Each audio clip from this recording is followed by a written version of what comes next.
በኢትዮጵያ መንግስትና በትግራይ ኃይሎች መካከል ሁለተኛው ዙር ጦርነት መጀመሩ ተጠቁሟል።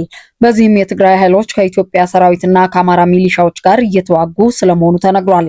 ይህንን ተከትሎም ታዲያ የኢትዮጵያ አየር መንገድ ከትግራይና ወደ ትግራይ የሚያደርጋቸውን በረራዎች በዛሬው ዕለት ማለትም ከጥር 21 ቀን 2018 ዓ.ም አንስቶ መቋረጣቸውን የተገለጸው። ይህ በእንዲህ እንዳለ አሜሪካ በኢራን ላይ ጥቃት ትፈጽማለች የሚል ስጋት በበረታበት በአሁኑ ወቅት የአሜሪካ የጦር መርከቦች ቡድን ወደ መካከለኛው ምስራቅ መሰማራታቸውን ተከትሎ ተጨማሪ የጦር መርከብ ወደ ስፍራው መድረሱ ተነግሯል።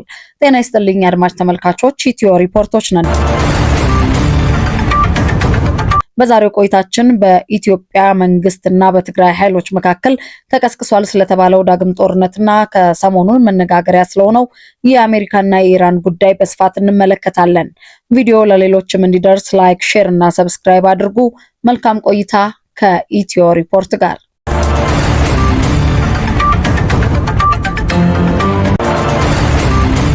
በኢትዮጵያ መንግስትና በትግራይ ኃይሎች መካከል ግጭት መካሄዱን የፈረንሳይ ዜና ወኪል ኤኤፍፒ እና ሮይተርስ የደህንነትና የዲፕሎማቲክ ምንጮችን ጠቅሰው ዘገቡ። በሰሜን ኢትዮጵያ የአማራና የትግራይ ክልል አዋሳኝ አካባቢዎች ከዚህ ሳምንት መጀመሪያ አንስቶ ግጭቶች እየተካሄዱ መሆናቸውን የሚያመላክቱ ዜናዎች እየተሰሙ ቢሆንም ተጨባጭ መረጃ ማግኘት አዳጋች ሆኖ ቆይቷል። ግጭቶች የተቀሰቀሱት ጸለምት በሚባለው የአማራና የትግራይ ክልሎች በይገባኛል በሚወዛገቡበትና በአማራ ክልል ቁጥጥር ስር በሚገኙ አካባቢ መሆኑን ያመላከተው የዜና ወኪሉ አንድ የደህንነት ምንጭ ሁኔታው እየተባባሰ እየሄደ ነው ሲሉ እንደነገሩትም ገልጿል። በተጨማሪም ስማቸው እንዳይጠቀስ የጠየቁ ዲፕሎማሲያዊ ምንጭ ለኤኤፍፒ እንደተናገሩት የትግራይ ኃይሎች ከኢትዮጵያ ሰራዊትና ከአማራ ሚሊሻዎች ጋር እየተዋጉ ነው። ምንጩ አክለውም ባለፉት ቀናት ግጭቶች እንደነበሩ የተረጋገጠ ነው፣ ነገር ግን ዛሬ ላይ ማለትም ሐሙስ ዕለት ስለነበረው ሁኔታ የምናውቀው ነገር የለም ብለዋል። የጠቅላይ ሚኒስትር አብይ አህመድ የምስራቅ አፍሪካ ጉዳዮች አማካሪ አቶ ጌታቸው ረዳ ረቡዕ ዕለት በማህበራዊ ሚዲያ ገጻቸው ላይ ህወሓት ውስጥ የሚገኙ የስልጣን ጥም ያለባቸው ግለሰቦች ትግራይን ወደ ሌላ ዙር ጦርነት ሊያስገቧት እንቅስቃሴ እያደረጉ ይገኛሉ በማለት በትግርኛ ጽፈዋል። የቀድሞ የትግራይ ክልል ጊዜያዊ አስተዳደር ፕሬዝዳንት አቶ ጌታቸው ግጭት መካሄዱን በሚያመላክት ሁኔታ የህወሓት መሪዎች ወጣቶችን ለጉዳት የሚዳርግ የጦር ስልት መከተላቸውን ጠቅሰው ከእንግዲህ አጉል መስዋዕትነት አልከፍልም ብለህ ተቃውሞህን አሰማ በማለትም ጥሪ አቅርበዋል። አንድ ስማቸው ያልተጠቀሰ የአካባቢው ነዋሪ ግጭቶች መካሄዳቸውንም አረጋግጠዋል። ነገር ግን ኤኤፍፒ ለፌዴራል መንግስቱ ሰራዊትና ለህወሓት ጥያቄ አቅርቦ ምላሽ እየጠበቀ ይገኛል። በተመሳሳይ ሮይተርስ የዜና ወኪል አንድ ዲፕሎማቲክ ምንጭን ጠቅሶ በዚህ ሳምንት በምዕራብ ትግራይ ለአጭር ጊዜ የቆየ ግጭት በመከላከያ ሰራዊትና በትግራይ ኃይሎች መካከል መካሄዱን ዘግቧል። ግጭቱን በተመለከተ የፌዴራል መንግስቱም ሆነ የትግራይ ክልል ጊዜያዊ አስተዳደር ግን እስካሁን ያሉት ነገር የለም። ይህንን ተከትሎ ታዲያ የኢትዮጵያ አየር መንገድ ከትግራይና ወደ ትግራይ የሚያደርጋቸውን በረራዎች ከእቅድ ውጪ በመሆናቸው ምክንያት መቋረጣቸውን ለመንገደኞች በአጭር የጽሑፍ መልእክት ትላንትና አመሻሽ ላይ ካስታወቀ በኋላ ከጥር 21 ቀን 2018 ዓ.ም አንስቶ በረራዎችን አቋርጧል። የትግራይ ክልል ትራንስፖርት ቢሮ ኃላፊ አቶ ታደለ መንግስቱ በረራዎች መቋረጣቸውን አረጋግጠው ነገር ግን ዝርዝር መረጃ እንደሌላቸው ተናግረዋል። በሌላ በኩል አንድ ስማቸው እንዲጠቀስ ያልፈቀዱ የአየር መንገዱ ባልደረባ እንደገለጹት በረራዎች ለሐሙስ ብቻ ነው የተሰረዙት፣ ነገር ግን የቀጣይ ቀናት በረራዎች በሚኖረው ሁኔታ የሚወሰን ይሆናል ብለዋል። ይህ በእንዲህ እንዳለ በፌዴራል መንግስቱና በትግራይ ኃይሎች መካከል አዲስ ጦርነት ሊቀሰቀስ ይችላል በሚል ስጋት የትግራይ ክልል ነዋሪዎች ገንዘባቸውን ለማውጣት ወደ ባንኮች በብዛት መሄዳቸውን ሮይተርስ ዘግቧል። የዜና ወኪሉ ጨምሮም አንድ የትግራይ ክልል ከፍተኛ ባለስልጣን ክልሉ የአውሮፕላን በረራዎች ለምን እንደተቋረጡ ከፌዴራል መንግስቱ ማብራሪያ ጠይቆ ምላሽ እንዳላገኘ ተናግሯል። የፌዴራል መንግስቱም ሆነ የኢትዮጵያ አየር መንገድ እስካሁን ወደ ትግራይ የሚደረጉ በረራዎች ስለመቋረጣቸው ግን የሰጡት ማብራሪያ የለም። በሌላ መረጃ የአሜሪካ የጦር መርከቦች ቡድን ወደ መካከለኛው ምስራቅ መሰማራታቸውን ተከትሎ አሜሪካ በኢራን ላይ ጥቃት ትፈጽማለች የሚል ስጋት በበረታበት በአሁኑ ወቅት ተጨማሪ የጦር መርከብ ወደ ስፍራው ደርሷል።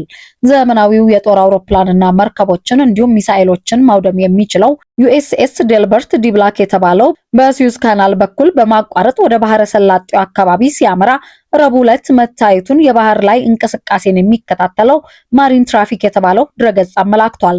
ግዙፉ የጦር አውሮፕላኖችን ተሸካሚ መርከብ አብርሃም ሊንከንን ጨምሮ በአሁኑ ጊዜ ቢያንስ 10 የአሜሪካ የጦር መርከቦች በመካከለኛው ምስራቅ አካባቢ እንደሚገኙ ይታመናል። ማክሰኞ ዕለት አንድ የአሜሪካ ባለስልጣን ግዙፉ መርከብ ወደ አካባቢው እንደደረሰ ለቢቢሲ ባረጋግጡም በመርከቦች እንቅስቃሴ መከታተያ ላይ ግን ከሳምንታት በላይ ሳይታይ ቆይቷል። የቢቢሲ መረጃ ማጣሪያ ቢቢሲ ቬሪፋይ ዛሬ ጠዋት እንዳረጋገጠው ከሆነም ኦስፕሬይ የተባሉት ወደ ተለያዩ አቅጣጫዎች በቀላሉ መብረር የሚችሉት የአሜሪካ ባህር ኃይል ወታደራዊ የአውሮፕላኖች በባህረ ሰላጤው አካባቢ ወደ ኦማን ሲበር ተመልክቷል። ይህም ግዙፉ አውሮፕላን ተሸካሚ መርከብ ወደ አካባቢው መድረሱን የሚያመላክት ነው። በተጨማሪም አቡዳቢ ውስጥ ከሚገኘው ጦር ሰፈር የተነሳ የአሜሪካ ባህር ኃይል ቃኝ ድሮን በኢራን የባህር ዳርቻ አቅራቢያ ቅኝት እያደረጉ መሆኑ ተዘግቧል። ቢቢሲ ቬሪፋይ ከሳተላይት ምስሎች እንዳጣራው ኢራን ከዳርቻዋ ጋር በሚዋሰነው ሆርሙዝ ሰርጥ ድሮን ተሸካሚ መርከቧን አሰማርታለች። መርከቧ የአየር ጥቃት መከላከያ ስርዓት ያሉት ሲሆን ከፍተኛ ቁጥር ያላቸውን ድሮኖችና ሄሊኮፕተሮች የምትይዝ ናትም ተብሏል። በተያያዘ መረጃ ኢራን ወደ ድርድር የማትመጣ ከሆነ አሜሪካ እርምጃ የምትወስድበት ጊዜ መቃረቡን ፕሬዝዳንት ትራምፕ በማህበራዊ ሚዲያ ላይ ማስጠንቀቃቸውን ተከትሎ ኢራን ለተባበሩት መንግስታት የአቤቱታ ደብዳቤ አቀረበች። በተባበሩት መንግስታት አምባሳደርና ቋሚ መልእክተኛዋ አሚር ሳኢድ በኩል ኢራን ለድርጅቱ ዋና ጸሐፊ ባስገባችው ደብዳቤ ዛቻው የመንግስታቱ ድርጅትን ቻርተር በግልጽ የሚጥስ በመሆኑ የጸጥታው ምክር ቤት በማውገዝ ምላሽ እንዲሰጥ ጠይቀዋል። የትራምፕ መልእክት የኃይል እርምጃ ለመውሰድ ግልጽና የማያሻማ ዛቻ በመሆኑ የዓለም አቀፍ ሕግን የሚቃረንና የተባበሩት መንግስታትን ቻርተር የሚጥስ ነው በማለት ድርጅቱ እርምጃ እንዲወስድ የኢራን አምባሳደርና ቋሚ መልእክተኛ ጠይቀዋል። ኢራን ለመንግስታቱ ድርጅት በጻፈችው ደብዳቤ እንዲህ አይነቱ ባህሪ ቀጠናዊ ውጥረትን የሚያባብስ፣ ያልታሰበባቸው ክስተቶች እንዲፈጠሩ የሚያደርግ እንዲሁም ለዓለም አቀፍ ሰላምና ደህንነት ቀጥተኛ አደጋ ነው ብላለች።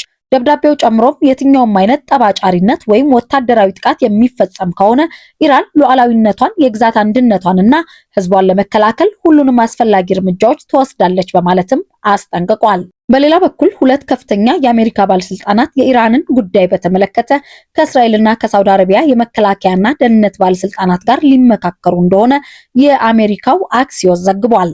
የአሜሪካ የጦር መርከቦች ወደ መካከለኛው ምስራቅ መቃረባቸውን ተከትሎ አሜሪካ በኢራን ላይ ጥቃት ልትፈጽም ትችላለች በሚልም ተሰግቷል። የፕሬዝዳንት ዶናልድ ትራምፕ አስተዳደር ተጨማሪ የጦር መርከብ ወደ ስፍራው መላኩም ተዘግቧል። ላለፉት ቀናት እስራኤል፣ ሳውዲ አረቢያና ሌሎችም የቀጠናው ሀገራት አሜሪካ በኢራን ላይ ጥቃት ሰነዝራለች በሚል ስጋት ውስጥ ናቸው።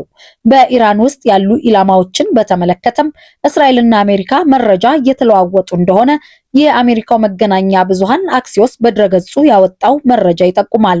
ጦርነት ሊነሳ ይችላል የሚል ስጋት ውስጥ የወደቀችው ሳውዲ አረቢያም ዲፕሎማሲያዊ መፍትሄ እየፈለገች ትገኛለች። የአሜሪካ የውጭ ጉዳይ ኃላፊ ማርኮ ሩቢዮ ከዚህ ቀደም በኮንግረስ ኮሚቴ ባደረጉት ንግግር የኢራን መንግስት ከመቼውም ጊዜ በላይ አሁን ተዳክሟል፣ ውድቀት ይጠብቀዋልም ብለዋል። ህዝባዊ ተቃውሞ በበረታበት ኢራን ጠቅላይ መሪው አሊ ሀሚኒ ከስልጣን ቢወገዱ በማን እንደሚተኩ እንደማይታወቅም ተናግረዋል። የኢራን ጉዳይ ከቬንዙዌላ በላይ ውስብስብ እንደሆነ የገለጹት ማርኮ ሩቢዮ ጥንቃቄ የሚሻ ነገር ነው ብለዋል። አሜሪካ በቀጠናው ያሉ ዜጎቿን ለመጠበቅ ስትል ጊዜውን ያልጠበቀ ጥቃት ልትፈጽም እንደምትችል ቢናገሩም ትራምፕ ግን ውሳኔ ላይ አለመድረሳቸውን ገልጸዋል።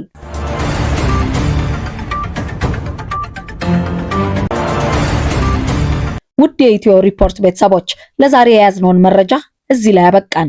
በቀጣይ በሌሎች መረጃዎች እስከምንገናኝ ጤና ይስጥልን፣ ቸር ያሰማን።